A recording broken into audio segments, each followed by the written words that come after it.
avant que je le massacre sur les réseaux et que si je le vois en vrai, je vais voilà.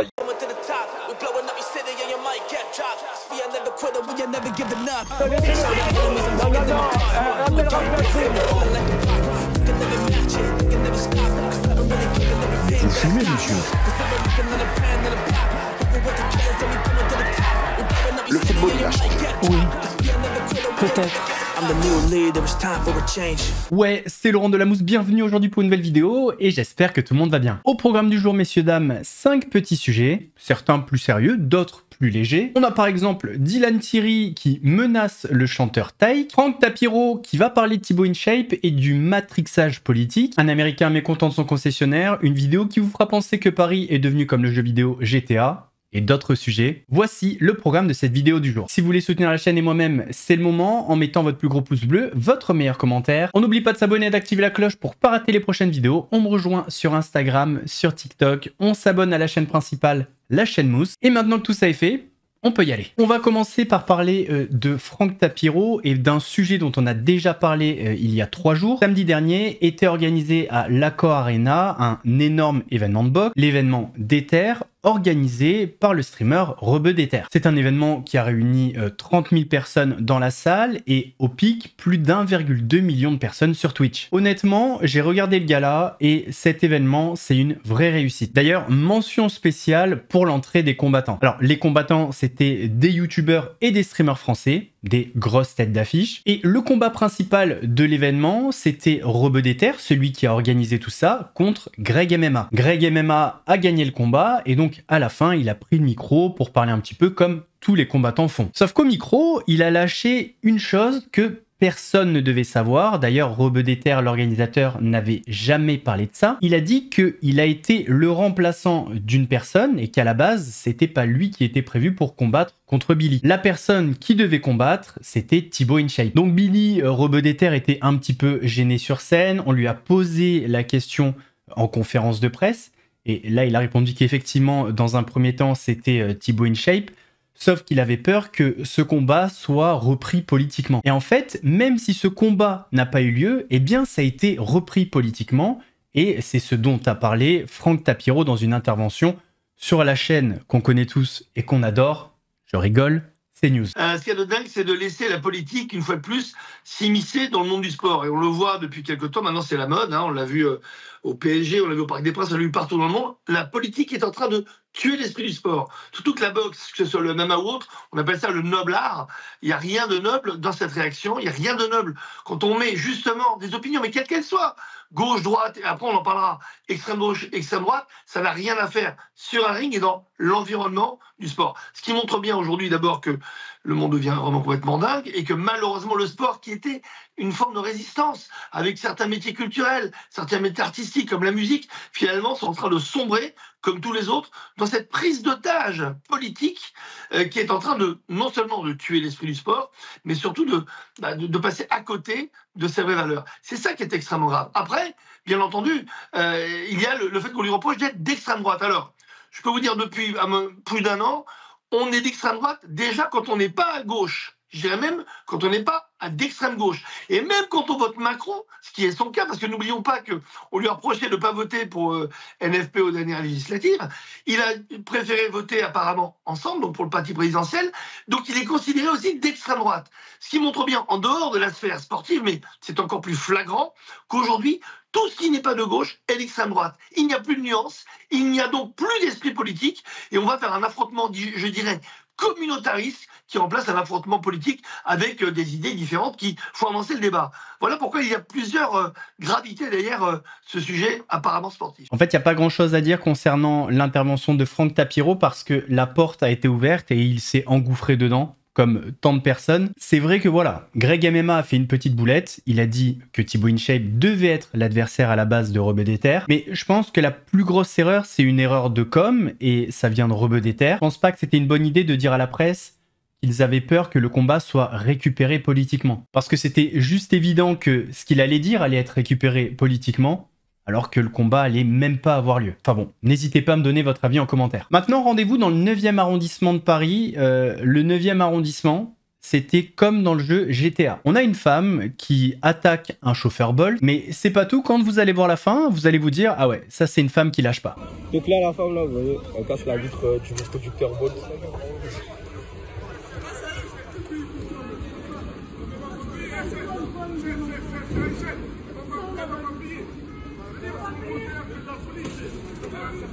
Je crois que j'ai les preuves.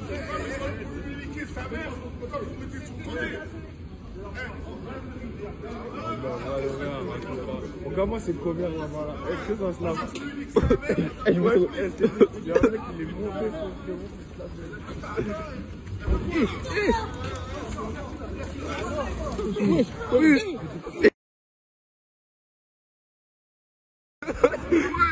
Ouais, je vais battre la voiture. Oui. Wesh, mais elle est malade. Wesh. Wesh. Wesh, elle est partie dans la rue. Ouais, la femme, c'est un top case, quoi. Maintenant, on va parler de Dylan Thierry qui a menacé le chanteur Take. Alors, il y a 4 jours, le chanteur Take a sorti un clip qui s'appelle Poséidon. Et dans une scène, la pièce est vraiment très chahutée et il y a un Coran qui tombe de la bibliothèque. Beaucoup de personnes de la communauté musulmane ont été très choquées par cette scène, y voyant un manque de respect envers le livre sacré. Le chanteur s'est expliqué sur les réseaux en disant « Voilà, hier matin, nous avons découvert grâce aux réseaux sociaux que dans mon dernier clip sorti le livre chutant de la bibliothèque était fait des mêmes ornements que le Saint-Coran, livre sacré. Ce livre avait été loué par l'équipe de tournage chez un décorateur spécialisé et n'était pas du tout un vrai livre religieux. En tant qu'artiste, homme et croyant, comprenez bien que je n'aurais jamais autorisé l'utilisation de la parole de Dieu comme objet désacralisé, mais je tiens quand même à m'excuser auprès de chacun d'entre eux qui ont été blessés, qui ont pensé à un blasphème. J'ai demandé à ce que la scène soit retirée du clip, ce sera fait d'ici quelques jours, merci à tous et encore désolé. Sauf que tout ça, ça a pas plu au super musulman Dylan Thierry. Tout ça, ça en devient trop. Donc j'ai écrit à son manager, je lui ai dit frérot, avant que je le massacre sur les réseaux et que si je le vois en vrai, j'irai lui parler parce que c'est des choses que je déteste. C'est vrai ou c'est pas vrai? Il m'a dit non, c'est impossible, on a l'impression, mais en fait ça c'est des livres de... il m'a dit que c'était des livres en gros, des livres qui traînaient là, de la bibliothèque, et que son manager était musulman, que lui-même était musulman, que son producteur était musulman et que jamais ils auraient laissé faire ça. Et que en fait on dirait mais ce n'allait pas. Donc voilà. Mais c'est vrai qu'on dirait, moi quand j'ai vu ça, j'avais envie de le massacrer. Mais d'après son manager qui est un ami à moi, c'en est pas du tout un. Et je lui fais confiance parce que lui pour le coup ça... Bon, déjà, tu vas détruire qui sur les réseaux et surtout, en vrai, tu vas faire quoi? Faut juste quand même te rappeler que contre Benjamin Samat, t'avais perdu ton combat de boxe alors qu'il avait jamais fait de boxe de sa vie. T'étais parti en ambulance en chialant dans ton vestiaire. Mollo, Rocky. Mollo, tu arrêtes de faire ton super musulman. Tu veux que je te rafraîchisse la mémoire? Fais attention à la boîte mail par rapport à... Tu vas recevoir des mails par rapport au mec qui a touché ma voiture. Ok, je pense que lui à 4000 parce que tu l'as décidé aussi. Même si c'est un arabe et t'as vu, j'ai du mal avec les arabes parce que bon, tu sais comment que c'est. Ils essaient toujours de te la mettre. Parce que Kamel, le monteur, lui, c'est le pur arabe de merde, tu vois. C'est genre en mode, vas-y, j'ai dit oui, la meuf, du coup, on s'en bat les couilles. Ouais, tu sais, Jazz, elle m'avait écrit la dernière fois, et une fois à Dubaï aussi, je crois qu'elle m'avait écrit 2 fois. Une fois à Madagascar et une fois à Dubaï. Si j'avais un contact pour adopter, moi, je peux faire en sorte qu'elle adopte. Tu vois, on en parle, ou alors je deviens le premier influenceur à adopter, parce qu'ils trouveront jamais de solution, parce qu'ils font pas de voyage humanitaire, en tout cas pas comme moi je l'ai fait, ou alors je leur donne enfin tu vois, je fais en sorte de leur demander 100 000 euros, j'avais pensé 100 000 euros minimum, hein, c'est vraiment le minimum, et je leur dis ouais, venez à Madagascar, et ils me donnent 100K et moi je fais tout pour eux pour qu'ils puissent adopter et du coup sauver un enfant. Ok Dylan, on ferme bien sa gueule, merci. Direction maintenant les États-Unis avec un homme qu'on va appeler George. George, c'est bien. George, il a acheté un véhicule neuf, sauf que le véhicule était défectueux. Donc George, il a appelé la concession, il leur a dit « Mon véhicule a un problème, faut me le reprendre ». Et la concession, elle a dit « No ». Donc George, il a pété un plomb.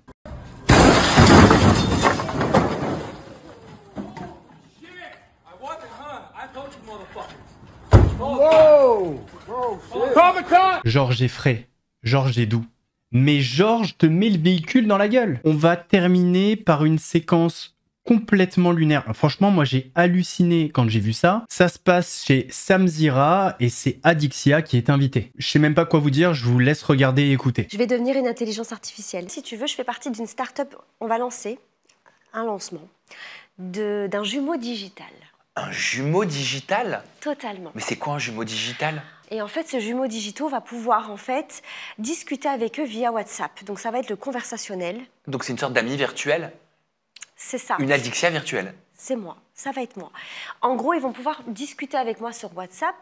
Je vais pouvoir leur faire des mémos vocaux, envoyer des photos, réagir à leurs messages, réagir en fait à tout. Je peux faire tout, mais c'est mon intelligence artificielle en fait. Mais c'est ce que j'allais te dire, tu deviens une intelligence artificielle. Je vais devenir une intelligence artificielle. Donc en fait, cette intelligence artificielle va me reproduire.